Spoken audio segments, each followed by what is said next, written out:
Welcome to the Paper Valley Model Railroad Club. Located near Appleton, Wisconsin, it is one of the oldest existing model railroad clubs in the United States.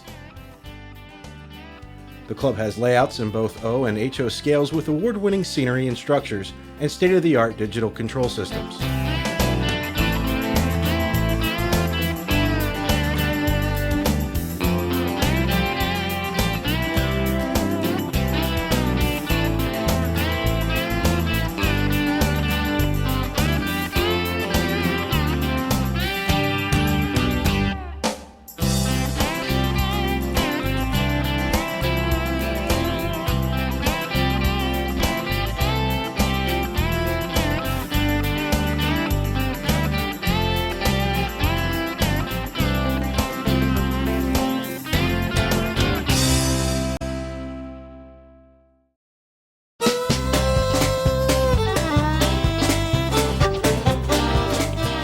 The Paper Valley Model Railroad Club got its start in 1936, when Carol Richmond, a member of the YMCA Junior Board of Directors, was put in charge of hobbies. Carol was fascinated with trains and decided to start a small model railroad club. Carol recalls, "We started with a small layout, located between the secretary's office and the billiard room at the old Appleton YMCA. This first layout had only 2 loops of track and was about 20 feet square with no yards or sidings. The kids were all enthused until they found out they had to cut ties and lay rail by hand. A lot of them lost interest when they found out they had to work at it." The club survived the Y for 3 years, then disbanded due to lack of interest. Carol Richmond started searching for a new group, and in 1940 advertised in local papers and hobby magazines for anyone in the area interested in trains. His effort attracted a number of interested Appleton area modelers. The club soon reformed as an armchair club, meeting at various members' homes to discuss a permanent location for the club. But this was the 1940s, and there was a war going on, so affordable space was scarce.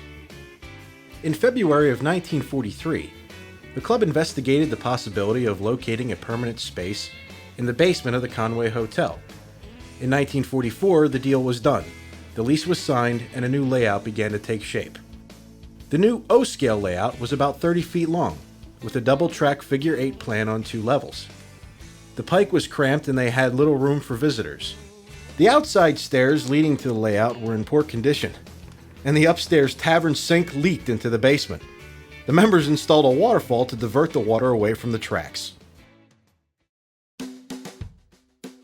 The war ended in 1945, and talks of a better location began. The club was able to secure a lease of the old Chicago Northwestern Railroad depot located on South Oneida Street in the River Flats of Appleton. The old Ashland Division depot of the Chicago Northwestern Railroad was built in 1881 to serve the Milwaukee Lakeshore Northern Railroad. This line was built from Milwaukee to Manitowoc and on into Appleton. It extended north through Anago, Ashland, and the Upper Peninsula of Michigan. At one time, this was the railroad's main Appleton depot.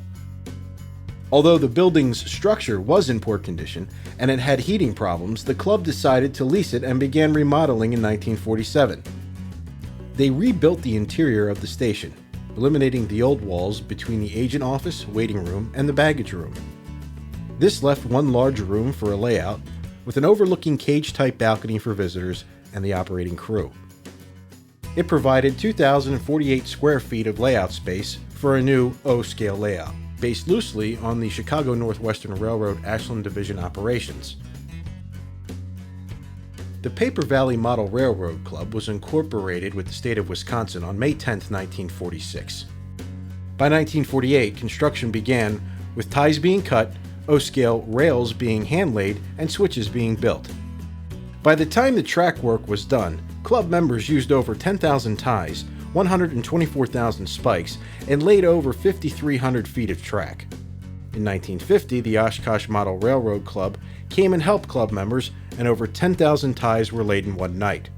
On October 13, 1950, the golden spike of the main line was driven, and the railroad was humming with trains.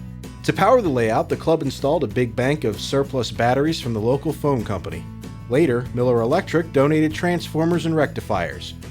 The transformers were too small, so the club obtained a huge transformer from the Fond du Lac Phone Company. Carol recalled that the thing weighed a ton. as he and Al Ayers hauled it from Fond du Lac. But the transformer worked and provided 18 volts to the common rail. 7 control panels fed 25 miles of wire on the layout. The dispatcher would instruct Cab A to operate the westbound routes and Cab B to operate the eastbound routes. Ever hear about the railroad where the vice president of the line is a Gandhi dancer, driving steel spikes into the ties? Where steam and wood-burning engines do a full day's work alongside sleek, modern diesels? Well, that railroad is the Paper Valley Line at Appleton, Wisconsin. And at this moment, we're standing in the midst of the Central Rail Terminal.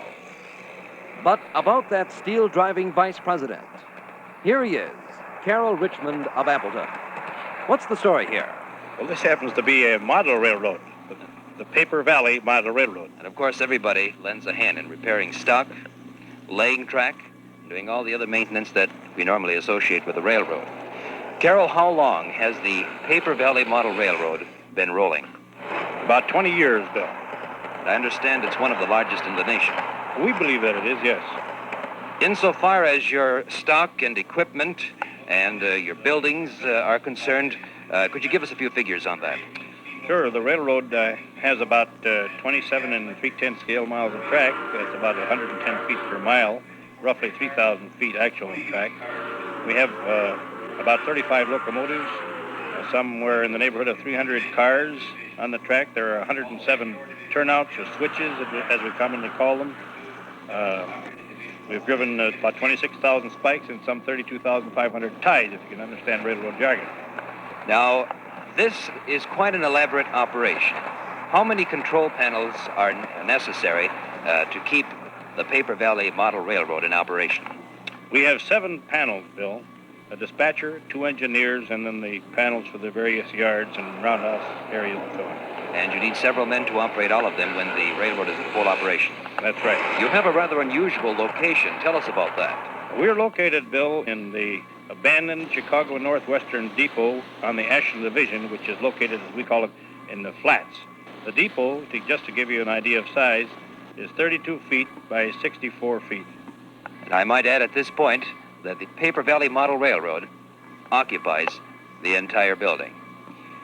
Carroll, one final word. As vice president of the line, do you think we have enough pull to take a tour? We're glad to take you along. We might even let you pull the throttle on one of the big diesels. And so, with a little imagination, we'll board a 16-car O-gauge passenger, complete with a dome-topped observation car that'll take us on a tour of the Paper Valley Model Railroad. Like a prototype road, trains on the PV and RR operate religiously on established schedules. Incidentally, we're waiting for number 114, the 400 on the eastbound track. We'll be officially on board when the club's conductor yells out an official... Good. Well, Bill, I guess we better get on. We're ready to roll. That's Carroll Richmond, our host and our guide, vice president of the Paper Valley Road, and here we go.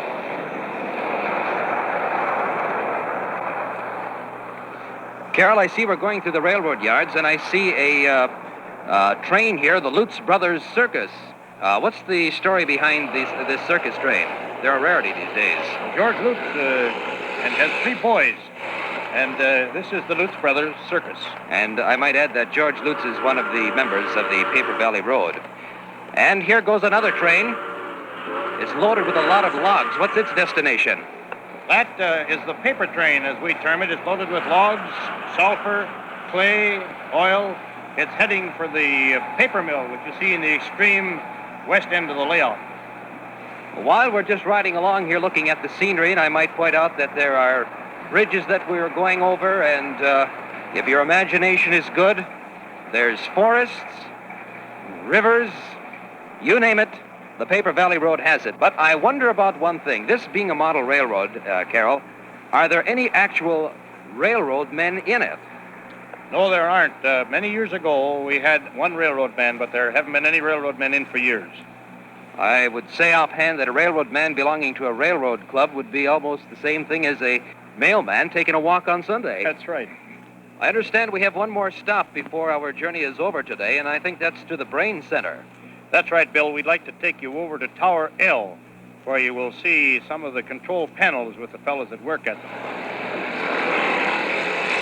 And when we arrive at Tower L, you'll discover the control equipment at Cape Canaveral has nothing over the control equipment here on the Paper Valley Model Railroad. As a touch of authentic railroading, Tower L is actually the former dispatcher's booth. Now let's talk to the engineer of number 114, the train we just left. He's Lewis Phillips, and Lou, what do you do with all of these switches here? Well, this particular board I'm operating is called the Cab A, which controls one of the trains going on the main line. Now, I have controls of all the blocks on this particular section or line, and I can stop, start, reverse, speed up, slow down my train in any particular section of the track that I want to. In other words, Lewis, you can do anything an engineer can do in his cab. That's right.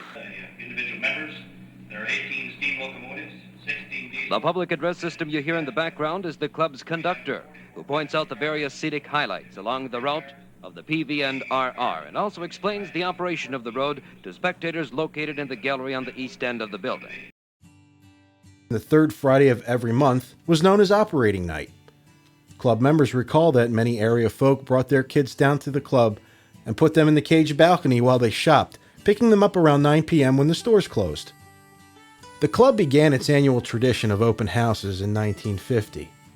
This was done as a fundraiser and gave the public a chance to see the layout. This tradition continues today.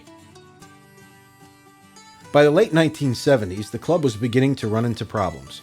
The old depot was in great state of disrepair. The floor was so warped that the club had to jack up the layout several times to keep it level.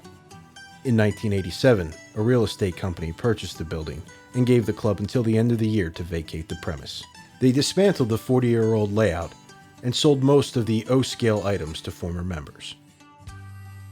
The club went back to being an armchair club, meeting at various members' homes. In 1988, member Francis Kozlowski donated an HO layout for the club to work on.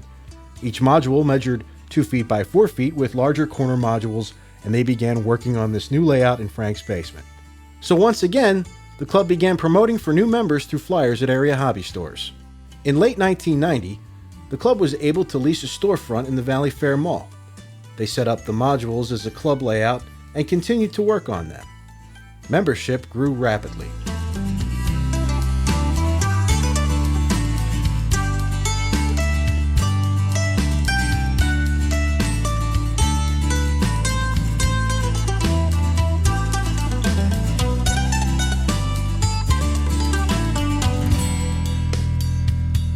In 1995, the Valley Fair Mall decided that the storefront could be used for more money-making tenants.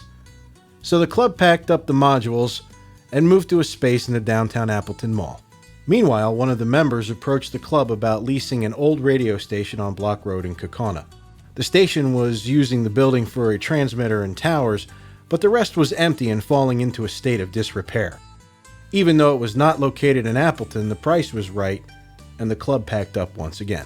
The club moved into the building in late 1995 and began cleaning up the mess. Walls were knocked down, mice and rats were cleaned out, and 6 months were spent on just cleaning up after the last tenant.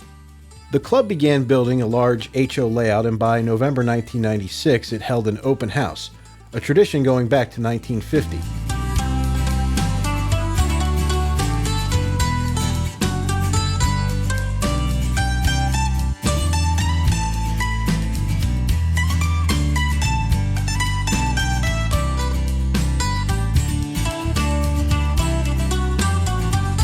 Since that time, the HO layout has expanded into 3 large rooms and is now fully operational. It features award-winning scratch-built structures, many industrial switching areas, several large yards, a large harbor area, and a branch line that feeds into a mining area. In 2001, the club began to work on a large O-scale 3-rail layout in the basement of the clubhouse. Measuring 42 feet by 30 feet, this layout features a double-track main line and many scenic features, including an airport.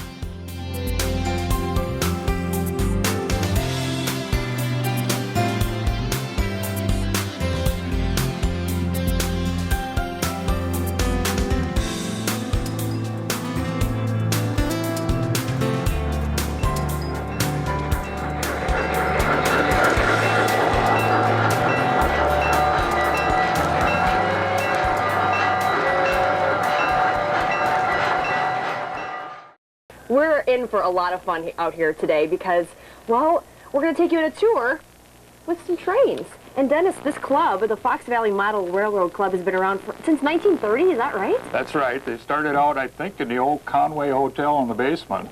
And they were with the YMCA youth group for a little while. And then finally, I believe it was in the late 40s when they took over an old depot down in the flats. And we've got a model of it stuck in the corner of the layout up here in our town. The little building out behind the train now, but the little green building is a model of the old depot that was down there. And so you guys kind of have this sectioned off. This is sort of a replica of the Appleton-ish area, and you've got one of Kaukauna and Green Bay. You even have a room that we're going to look at later of Milwaukee. Yeah, the idea here was it would kind of, our make-believe railroad, if you have one, it kind of runs, the northern end is Green Bay and the southern end is Milwaukee. So we tried to pick towns that, you know, relate to the area. And although they're not exact models, we kind of have fun with it. So, Dennis, what I can't get over is the detail you guys put into this. This part that we're looking at right here is part of the Kaukauna area, a replica of it. We kind of put in a paper mill and tried to simulate some of that. Some of these kits are made out of plastic. Others are just made out of cardboard and whatever we can find around in our basements. And you know, everybody kind of chips in. Some guys are better at modeling, and some guys are better at just plain running the trains. And so how does this, work? You guys kind of just there's about 30 members in the club. Yep. And you guys just kind of say, oh, I have an idea about this, or I have an idea about this, and... Sort of, yeah. we do that. We just kind of throw it out, and we'll try it. And the nice thing is if it doesn't work, you tear it out and start over. It's plaster and paint, and the track, sometimes you can salvage, so... How many different trains can you run on these tracks? How many different tracks? Lots. Haven't quite found the limit. Theoretically, I think it's 99 at this time. We've got a new control system that we're trying. Well, Paul is going to explain, I think, an area that a lot of people are going to recognize over there. I think it's now called the Titletown Brewing Company. That is correct. This used to be the Chicago Northwestern passenger station in downtown Green Bay. One of our members, Dennis Fredericks, scratch-built that model. He has won awards. It's really a beautiful model of the building. He spent a lot of time doing that one. Now, this is kind of, explain this area right here. I think a lot of people recognize this. We do a lot of switching. We do run operating sessions out here at the club where we switch a lot of the cars. And this is a harbor area, just kind of not really modeled after Green Bay, but it is, and it's a lot of fun to switch. And most people come out here, they wouldn't really understand how that works, but the switchbacks and stuff in there makes it real challenging. Now, let's take a quick look in the other room, which is the Milwaukee area. And there again, that was made by hand. Yes, again, Dennis Fredericks, our master scratch builder, that is the old Milwaukee Road Depot in Milwaukee. Used to be down on Clybourne Street, pretty close to where the Amtrak station is now. Absolutely gorgeous Gothic passenger station. Was built in the turn of the century. They tore it down in the 70s, which is too bad. They probably should have left it up. It's just a beautiful building. So how do you do the scenery, Paul? How do you do that? Well, there's no tried and true way. There's a lot of different things to do, but we use a lot of styrofoam and plaster. We carve out the styrofoam and put the plaster on and buy the materials for the ground cover. The trees that you see, a lot of these are weeds that we actually pick out of the back fields. Okay, there you go. And all sorts of, there's so many different ways of doing things. The nice thing about scenery is if it doesn't turn out, you can tear it out and do it over again. Start all over again. That's right. Well, explain a little bit about this area that we're looking at here. Well, we modeled the hills in here. It's all sorts of different scenery techniques. Some of these are rock molds. Some of the hills are carved by hand. We just kind of wanted to get a little vertical depth to the layout, and I think it turned out pretty neat. Your Amtrak's clear to go.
If not for the determination of longtime club members Carol Richmond, Louis Phillips, and Les Mansky, the club probably would have folded years ago.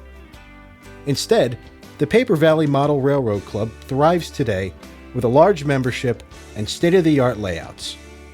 For a 417 departure, we had 3 loads and 97 empties.